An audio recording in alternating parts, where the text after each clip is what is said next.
Science Online Grade 10 Edition.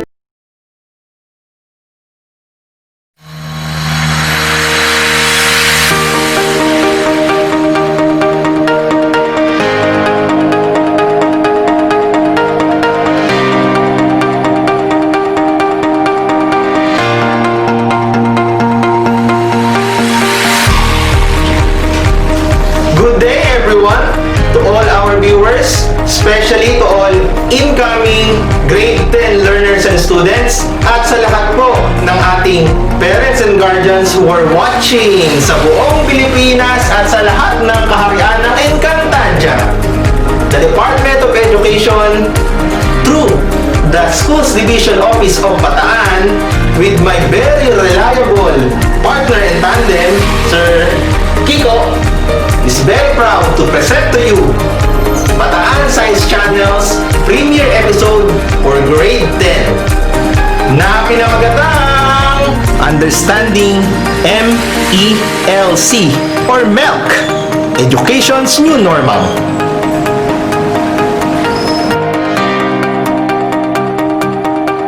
Ano nga ba ang MELC?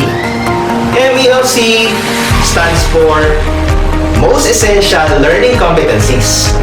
Ang mga learning competencies na ito ang batayan sa paraan ng pagtuturo at pagkatuto ng ating mga mag-aaral na ipinatutupad ng Department of Education under the K-12 curriculum.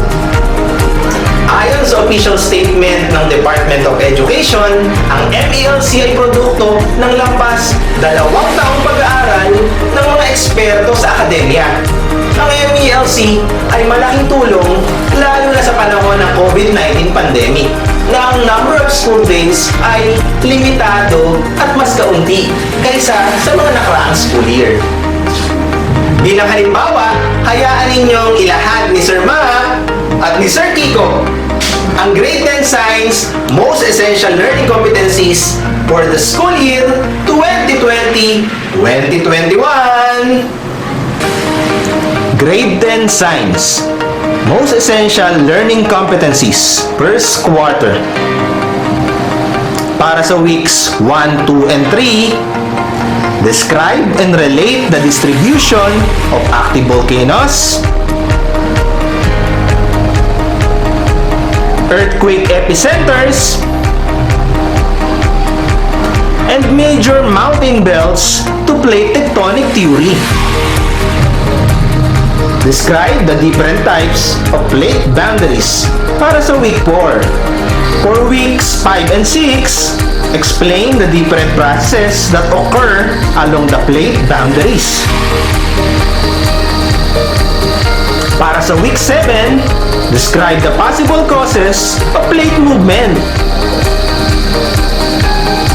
Last, for our first quarter, week 8, enumerate the lines of evidence that support plate movement.